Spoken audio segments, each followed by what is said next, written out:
আসসালামু আলাইকুম, welcome back to another blog. শ্রমিক ঘাটতি মোকাবেলার লক্ষ্যে একটি নতুন অভিবাসন প্রকল্পের অধীনে অস্থায়ী কাজের ভিসার জন্য একটি উদ্যোগ নিয়েছে যুক্তরাজ্য সরকার। এর লক্ষ্যে অস্থায়ী ওয়ার্ক পারমিটের জন্য মধ্য দক্ষতার ৮২টি পেশার তালিকা প্রকাশ করেছে যুক্তরাজ্য।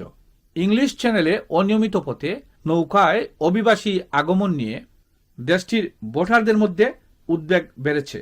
মতামত জরিপে পপুলিস্ট দল রিফর্ম ইউকের চেয়ে লেবার পার্টি পিছিয়ে থাকার কারণে প্রধানমন্ত্রী কিয়ার স্টারমারও চাপে পড়েছেন অনেকটা।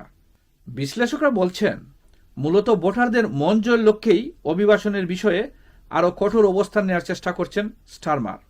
পাশাপাশি মন্তর অর্থনীতি, কিছু খাতে কর্মীঘাটতি সংকটও দেশটিতে তীব্র হয়ে দেখা দিয়েছে। ব্রিটেনে যেসব কাজে অস্থায়ী ঘাটতি রয়েছে সেই সব তালিকার ৮২টি পেশার প্রস্তাব সুপারিশ করেছে অভিবাসন বিষয়ক উপদেষ্টা কমিটি MAC। প্রতিবেদনে প্রয়োজনীয় যোগ্যতার ছাড় দিয়ে এসব চাকরিতে বিদেশি কর্মীদের যুক্তরাজ্যে সীমিত প্রবেশাধিকার প্রদান করার সুপারিশ করা হয়েছে।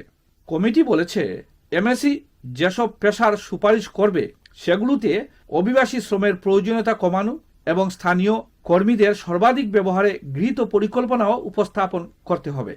প্রস্তাবিত পেশার তালিকায় ইঞ্জিনিয়ারিং টেকনিশিয়ান, ওয়েল্ডার, ফটোগ্রাফার, অনুবাদক এবং লজিস্টিক ম্যানেজারও অন্তর্ভুক্ত রয়েছেন।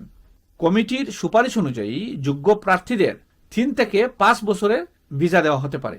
তবে সরকার নীতি পরিবর্তন না করলে তাদের স্থায়ীভাবে বসবাসের অনুমতি না দেওয়ার কথা বলা হয়েছে। আবেদনকারীদের ইংরেজি ভাষায় ন্যূনতম দক্ষতার প্রয়োজনীয়তা পূরণ করতে হবে এবং নিয়োগকর্তাদের স্থানীয় কর্মীদের প্রশিক্ষণ এবং নিয়োগের পরিকল্পনা জমা দিতে হবে। ২০২৬ সালের জুলাই মাসে পর্যালোচনার দ্বিতীয় ধাপে এই পেশার তালিকা চূড়ান্ত করা হবে। কানাডা